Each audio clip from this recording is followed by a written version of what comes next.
Hi guys and welcome back to my channel official classes. तो guys आज आता है 25 दिसंबर और है संडे। आज हम द हिंदू न्यूज़पेपर को एनालिसिस करेंगे और इस न्यूज़पेपर में देखेंगे कि कौन कौन से आर्टिकल हमारे एग्जाम के पॉइंट ऑफ व्यू से इंपॉर्टेंट हैं।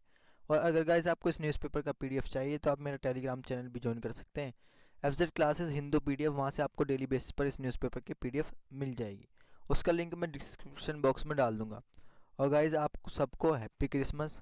तो चलिए अब बिना टाइम वेस्ट करे वीडियो को शुरू कर लेते हैं। सबसे पहला आर्टिकल जो हमारे एग्जाम के पॉइंट ऑफ व्यू से इंपॉर्टेंट है, इस आर्टिकल को कल बहुत कवर किया गया था। अभी क्या करा है, इंडिया ने डिक्लेयर कर दिया है कि जो चाइना से लोग आएंगे, मतलब और 3 अदर कंट्रीज से जो लोग आएंगे, उनको ज़रूरत होगी, अगर उन्हें इंडिया में आना है तो उन्हें नेगेटिव RT-PCR रिपोर्ट को दिखाना होगा, जब भी वो इंडिया में एंटर कर सकते हैं। क्योंकि अभी क्या हो रहा है, कोविड-19 के केसेस बढ़ रहे हैं। इंडिया के अंदर भी कोविड-19 के केसेस बढ़ने को देखने को मिले हैं। इस वजह से इंडिया ने क्या करा है, ये डिसाइड किया है। तो कोविड-19 cases rising in some countries, the government on Saturday said passenger from China. Government ने कहा है जो पैसेंजर चाइना से आएंगे, हांगकांग से आएंगे, जापान से आएंगे, थाईलैंड से आएंगे या फिर साउथ कोरिया से आएंगे, तो उनको अपने साथ नेगेटिव RT-PCR रिपोर्ट लानी पड़ेगी, फिर ही उनका इंडिया में एंट्री उनकी हो सकती है। Filling up of an air Suvidha forms for declaring कोविड-19 status will also be made mandatory for this passenger. Union health ministry Mansukh Mandaviya ji ने कहा, ये सैटरडे में ये डिसाइड किया है। अब हमने इशू तो देख लिया कि जो पीपल्स इन लोग से इन कंट्रीज से आएंगे, चाइना से और हांगकांग से, थाईलैंड से, साउथ कोरिया से, जापान से, उनको RT-PCR रिपोर्ट लानी पड़ेगी अपनी नेगेटिव। अब ये RT-PCR रिपोर्ट क्या होती है, तो चलिए इसके बारे में थोड़ा सा जान लेते हैं। RT-PCR की बात करें तो पहले तो इसकी फुल फॉर्म देख लेते हैं। इसकी फुल फॉर्म है रिवर्स ट्रांसक्रिप्शंस पॉलीमरेज चेन रिएक्शन। तो इसका नाम है RT-PCR। ये एक लेबोरेटरी टेक्निक है जो कंबाइन होती है reverse transcriptions of RNA into DNA। मतलब रिवर्स ट्रांसक्रिप्शंस तो RNA और DNA में कंबाइन हो जाता है। In this context called complementary DNA और cDNA, और इस कॉम्प्लेंट में इसको क्या बोला जाता है, DNA और या फिर cDNA। And amplifications of specific DNA targets using polymerase chain reactions. It is primary use to measure the amount of an specific RNA। तो बेसिकली इसको यूज़ किस लिए किया जाता है कि हम किसी बॉडी में क्या मेज़र कर सकें कि उसकी बॉडी में एक स्पेसिफिक RNA कितना है। उससे हमें क्या पता लग जाएगा कि इसके बॉडी में वायरस है या नहीं है। This is achieve by the monitoring the amplifications reacting using fluorescence, a technique called real time PCR और क्वान्टिटेटिव PCR। कंबाइंड RT-PCR और QPCR इसको हम रूटीनली यूज़ करते हैं analysis of gene expression and qualification of viral RNA in research and clinical settings. The close association between RT-PCR and QPCR has led to an metonymics use of the term QPCR to mean say RT-PCR. तो कुछ terms में इसको ऐसे भी use किया जा सकता है QPCR को, जिसका मतलब RT-PCR ही होगा। सच यूज़ में बी एन कन्फ्यूजिंग, और इस यूज़ को क्या बोला गया है, कन्फ्यूजिंग बोला गया है। As RT-PCR can be used without QPCRs, for example, enable molecular cloning, sequencing or simple detection of RNA. Conversely, QPCR may be used without RT-PCR, for example, to qualify the copy number of specific pieces of DNA. तो इसमें बताया गया है कि RNA को basically detection करने के लिए हम RT-PCR को यूज़ कर सकते हैं, उसके साथ हमें QPCR की ज़रूरत नहीं है यूज़ करने की। और अगर हमें RT-PCR को भी हम यूज़ ना करें और QPCR को ही सिर्फ यूज़ कर लें, तो उससे हम copy number of specific PCs of DNA को भी डिटेक्ट कर सकते हैं। अब इसका नोमेनकल्चर कैसा आया, तो इसका नोमेनकल्चर आया कंबाइंड RT-PCR और QPCR टेक्निक को डिस्क्राइब किया था एज अ क्वांटिटेटिव RT-PCR और real time PTCR RT-PCR। Sometimes even called, इसको हम क्वांटिटेटिव रियल टाइम RT-PCR भी बोलते हैं। has been variously abbreviated as QRPTCR और RRPCR भी इसे बोलते हैं। In order to avoid confusion, और कन्फ्यूजन को अवॉइड करने के लिए इसके लिए फॉलोइंग एब्रीविएशंस भी यूज़ होती हैं। अब इसकी हिस्ट्री क्या थी, तो इसका इंट्रोडक्शन हुआ था 1977 में। Northern blot has been used extensively for RNA qualification despite its shortcomings time consuming technique. ये उस टाइम पे क्या थी, टाइम कंज्यूमिंग टेक्निक थी। इसमें लार्ज क्वांटिटी ऑफ RNA की ज़रूरत पड़ती थी डिटेक्शन के लिए, or quantitatively incorrect in a low abundance of RNA content. However, since PCR was invented by Carey Mullis in 1983, तो पीसीआर किसने इन्वेंट किया है? कैरी मोलिस ने 1983 में. RTPCR has since displaced northern blot as the method of choose for RNA detection quantitatives. तो RTPCR ने क्या displace कर दिया है? नॉर्दर्न ब्लॉट, जो एक मेथड था आरएनए को डिटेक्शन करने के लिए, उसकी क्वालिफिकेशन करने के लिए. इसकी एप्लीकेशन ये मतलब किस किस चीज़ में ये यूज़ होती है? The exponential amplifications via reverse transcriptions polymers chain reactions एक हाईली सेंसिटिव टेक्निक है in which a very low copy number of RNA molecules detect हो सकते हैं. आरटीपीसीआर वाइडली यूज होती है diagnosis of an genetics diseases and in determination of abundance of specific different RNA molecules within a cell or tissue as a measure of given expression. अब इसके कुछ challenges भी हैं. डिस्पाइट्स इट्स मेजर एडवांटेज, अगर major advantage को छोड़ दें तो आरटीपीसीआर के कुछ क्या हैं? ड्रॉबैक्स भी हैं. Exponential growth of reverse transcript complementary DNA during the multiple cycle of PCR produce incorrect and point qualification due to differently difficulty in maintaining linearities. मतलब क्या है कि जो ये आरटीपीसीआर रिपोर्ट होती है इसके अंदर multiple cycles of PCR produce होती हैं, वो इनकरेक्ट भी हो सकती हैं और उनका क्वालिफिकेशंस भी इनकरेक्ट हो सकता है क्योंकि उनको मेंटेन करना बहुत डिफ़िकल्ट होता है. In order to provide accurate detections and qualifications of RNA content in sample QRT-PCRs was developed using fluorescence based modifications to monitor the amplification products during each cycle of PCR. अगर हमें accurate detection लेनी है तो हमें RNA की qualifications को एक simple content में लाना होगा.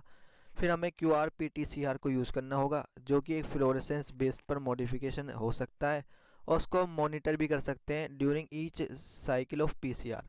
अब हमने आरटीपीसीआर के बारे में भी डिटेल में डिस्कस कर लिया. अब देख लेते हैं नेक्स्ट आर्टिकल जो हमारे एग्जाम के पॉइंट ऑफ व्यू से इम्पोर्टेंट है.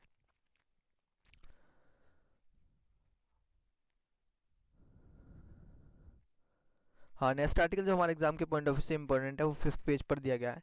इस आर्टिकल में बताया गया है कि अभी क्या करा है, मेंटल हेल्थ हेल्पलाइन ने 20,000 कॉल्स को क्या किया, रिसीव किया है 2 महीने के अंदर अंदर. मतलब कितना ज़्यादा मेंटल हेल्थ की हेल्पलाइन ने 20,000 कॉल्स को 2 महीने के अंदर रिसीव किया है. तो tele mental health assistance and networkings across stage Manas a toll free 24/7 number that was launched on October 10 on World Mental Health Day by the Union Government has received over 20,000 calls to date. मतलब एक मानस एक networking site है जो कि launch की गई थी अक्टूबर 10 में on world mental health day भी हम अक्टूबर 10 को बनाते हैं यूनियन गवर्नमेंट के द्वारा, जिसने अभी 20,000 कॉल्स को रिसीव किया है. Reported the international institute of information technology Bangalore IIIT ने इसको डिक्लेयर किया है. While stress, sleep disorders, said anxiety have been the main issue for which help is being sought. मतलब जिन लोगों ने फ़ोन किया है उनके अंदर स्ट्रेस देखने को मिला है, स्लीप डिसऑर्डर देखने को मिला है, एनजाइटी देखने को मिली है, ये इस रिपोर्ट ने बताया है. Which help is being sought, the highest number of calls have been received from Tamil Nadu. तो सबसे ज़्यादा कॉल कहाँ से रिसीव करी गई हैं? तमिलनाडु से, उसके बाद कर्नाटक से, और कर्नाटक गवर्नमेंट से ई मानस सर्विस को भी शुरू कर दिया है which was launch during the first wave of कोविड-19 की फर्स्ट वेव में ही इसको शुरू कर दिया गया था. अब इसके इमरजेंसी केसेस देख लेते हैं. तो इसके इमरजेंसी केसेस क्या हैं? तो apart from the aforementioned issues, emergency cases were also dealt with by the e-counselors throughout the helpline, IIT says. मतलब इमरजेंसी केसेस की अगर बात करें तो वो इमरजेंसी केसेस ई काउंसलर से भी बात कर सकते हैं जिनसे उनकी मेंटल हेल्थ पर थोड़ा सा फ़र्क पड़ सकता है. और इसके जो रिपोर्ट है ये उसके अंदर तमिलनाडु में सबसे ज़्यादा कॉल रिसीव की गई हैं, फिर महाराष्ट्र से, फिर मध्य प्रदेश से, फिर जम्मू एंड कश्मीर से, और फिर तेलंगाना से सबसे ज़्यादा क्या की गई हैं, कॉल रिसीव करी हैं जो मेंटल हेल्थ की प्रॉब्लम से क्या है लोग पीड़ित हैं. अब हमने इस आर्टिकल को भी डिटेल में देख लिया. अब देख लेते हैं नेक्स्ट आर्टिकल जो हमारे एग्जाम के पॉइंट ऑफ व्यू से इंपॉर्टेंट है. हाँ, एक ये आर्टिकल है जो 6th पेज पर दिया गया है. इस आर्टिकल को सिर्फ हमें क्या करना है, रीड करना है. इसमें बताया गया है जो मथुरा का कोर्ट है उसने अभी शाही ईदगाह मॉस्क को सर्वे के लिए क्या दे दिया है, अभी ऑर्डर दे दिया है कि वहाँ पर जो पिटिशनर हैं जिन्होंने पिटिशन डाली है, लमसम क्या करा है, डजन्स ऑफ पिटिशंस को डाला गया है in the civil court of Mathura on the disputes. ये बहुत दिनों से डिस्प्यूट देखने को मिलेगा और मथुरा कोर्ट ने इसको लेकर रिपोर्ट्स मांगी है। कितनी जनवरी तक? 20 जनवरी तक रिपोर्ट मांगी है। तो सिर्फ ये आर्टिकल को हमें पढ़ना है। 20 जनवरी को जब रिपोर्ट आएगी जब इसको हम डिटेल में डिस्कस कर लेंगे। अब देख लेते हैं नेक्स्ट आर्टिकल जो हमारे एग्जाम के पॉइंट ऑफ व्यू से इम्पोर्टेंट है।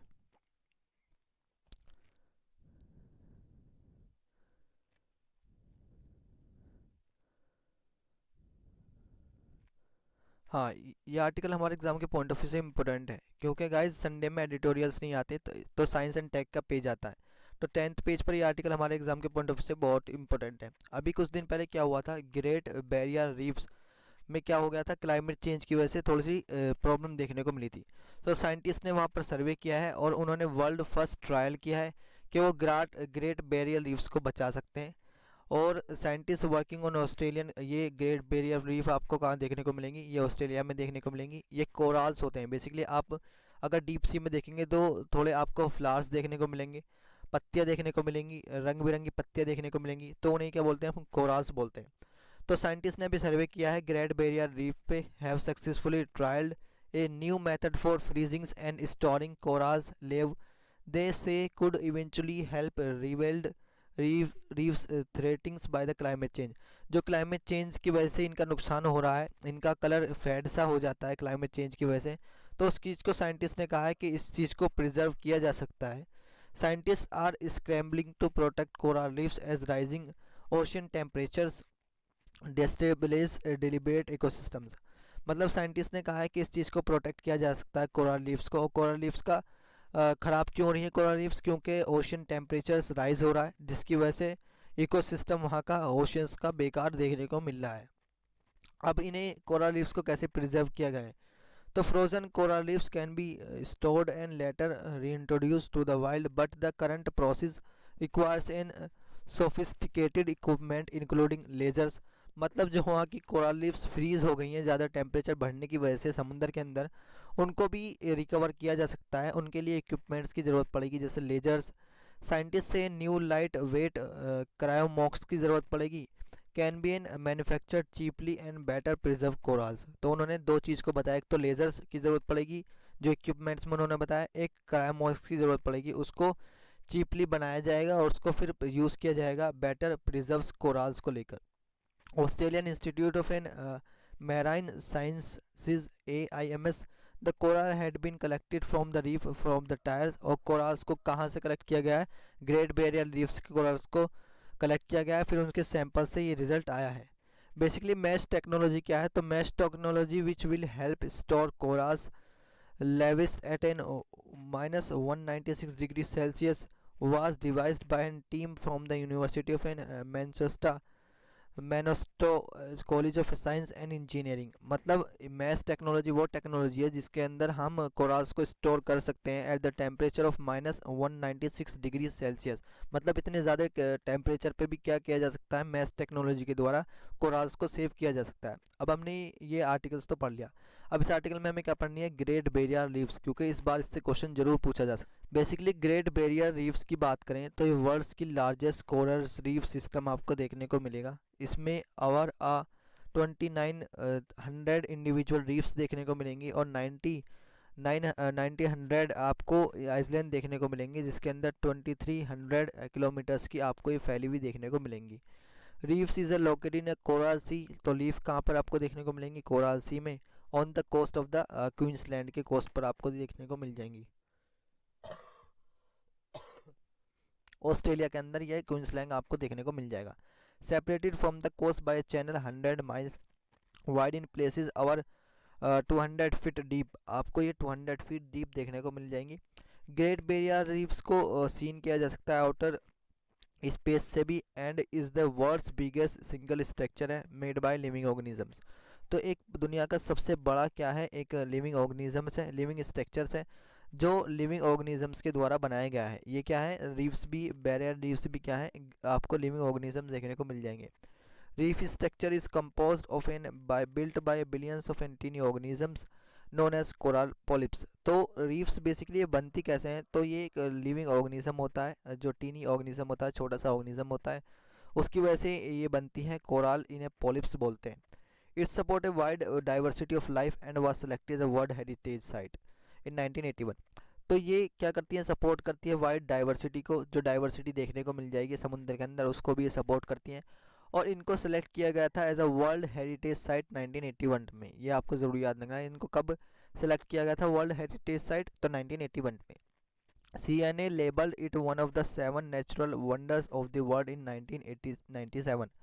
ऑस्ट्रेलियन वर्ल्ड हेरिटेज प्लेसेस में इनको इंक्लूड किया गया था 2007 में। और क्वींसलैंड नेशनल ट्रस्ट नेम ने इनको आइकन ऑफ क्वींसलैंड 2006 में डिक्लेयर कर दिया था। Great Barrier reefs has long been known to be used by Aboriginals, Australian and Torres Strait Islander peoples। इनको कब सबसे पहले कब डिटेक्ट किया गया था, तो इनको यूज़ किया गया था ओरिजिनल्स ऑस्ट्रेलियन के द्वारा और टेरेस स्टेट के जो आइसलैंडर पीपल्स के उनके द्वारा। ये एक इम्पोर्टेंट पार्ट है लोकल ग्रुप्स के कल्चर और उनकी स्पिरिचुअलिटी का। Reef is very popular, reefs बहुत पॉपुलर हैं टूरिज़म्स के लिए, specially in Whitsunday island of and Cairns regions. Tourism एक इम्पोर्टेंट इकोनॉमिक एक्टिविटी है इस रीजन्स के लिए, जनरेट करता है जो Australian dollar 3 billion per years. In November 2014 की बात करें तो गूगल ने लॉन्च किया था Google under water street view in 3D of the great Barrier Reefs को लेकर। मार्च 2016 में रिपोर्ट आई थी कोरल ब्लीचिंग को लेकर। कोरल ब्लीचिंग बेसिकली क्या होती है, जब कोरल्स का जो रंग होता है, कलर होता है, वो थोड़ा सा फेड देखने को मिलता है क्लाइमेट चेंज की वजह से। ज़्यादा टेम्परेचर बढ़ जाता है तो उसमें जी नहीं पाती कोरल्स, तो उनका रंग थोड़ा सा उड़ जाता है, तो उसको क्या बोलते हैं, कोरल, उसको ब्लीचिंग बोलते हैं, और वो वाइट वाइट सी हो जाती हैं। तो इसको 2016 में रिपोर्ट आई थी कोरल ब्लीचिंग को लेकर। एक वाइड स्प्रेड देखने को मिला है, मतलब ज़्यादा इसमें इंक्रीज देखने को मिला है कोरल ब्लीचिंग में और कोरल रीफ्स की तरह। Seriously affecting the northern parts of reefs, और ये क्या कर रहा है, अफेक्ट कर रहा है नॉर्दर्न पार्ट ऑफ रीफ्स को as the result of an warming oceans temperature. मतलब ज़्यादा ओशन का टेम्परेचर बढ़ रहा है, इस वजह से क्या कर रहा है, ये बहुत ज़्यादा इफेक्ट कर रहा है कोरल रीफ्स के नॉर्दर्न पार्ट को। Great Barrier reefs marine park act 1975 section 54 की बात करें तो एक रिपोर्ट थी रीफ्स के हेल्थ को लेकर, उनके प्रेशर्स को, उनके फ्यूचर्स को लेकर 5 साल में ये रिपोर्ट आती है। लास्ट रिपोर्ट पब्लिश हुई थी 2019 में। इन मार्च 2022 में अनोदर मास ब्लीचिंग देखने को मिली है जो कन्फर्म्ड हुई है, which raise further concerns about the future of this reefs. मतलब ज़्यादा कंसर्न्स देखने को मिल रहा है अब इनका, क्योंकि इनके लेकर ज़्यादा क्या आ रही हैं, रिपोर्ट्स आ रही हैं जिसमें इनकी कोरल ब्लीचिंग देखने को मिल रही है, specially when consider the possible effect of El Nino weather phenomena. तो सबसे ज़्यादा इन पर कौन इफेक्ट डालता है, अल नीनो वेदर फिनोमिना जो आता है इंडियन ओशन में, वो इन पर क्या डालता है, सबसे ज़्यादा इफेक्ट इन पर डालता है। अब हमने कोरल रीफ्स के बारे में भी डिटेल में डिस्कस कर लिया। अब देख लेते हैं नेक्स्ट आर्टिकल जो हमारे एग्जाम के पॉइंट ऑफ व्यू से इम्पोर्टेंट है।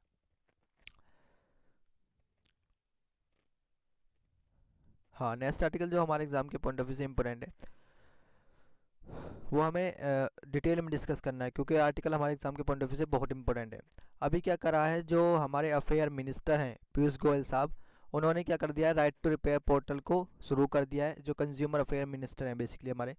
तो food and consumer affair minister जो पीयूष गोयल साहब हैं, उन्होंने सैटरडे में इंट्रोड्यूस किया है एक new initiatives including a right to repair portal. और किसको लॉन्च किया उन्होंने, राइट टू रिपेयर पोर्टल, मतलब कंज्यूमर का राइट है कि वो रिपेयर कराए अपनी चीज़ों को। And an NTH mobile app को भी इन्होंने लॉन्च किया है, और open new promises of a national consumer helpline centre को भी इन्होंने नेशनल कैपिटल में क्या कर दिया, लॉन्च कर दिया है। On the right to repair portal manufacturers would share the manual of product details. तो राइट टू रिपेयर पोर्टल में बेसिकली मैन्युफैक्चर जिसने चीज़ को बनाया है वो प्रोडक्ट की डिटेल्स को, मैनुअल्स को क्या करेगा, शेयर करेगा विद कस्टमर के साथ, so that they should either repair by self by third parties rather than depend on original manufacturers।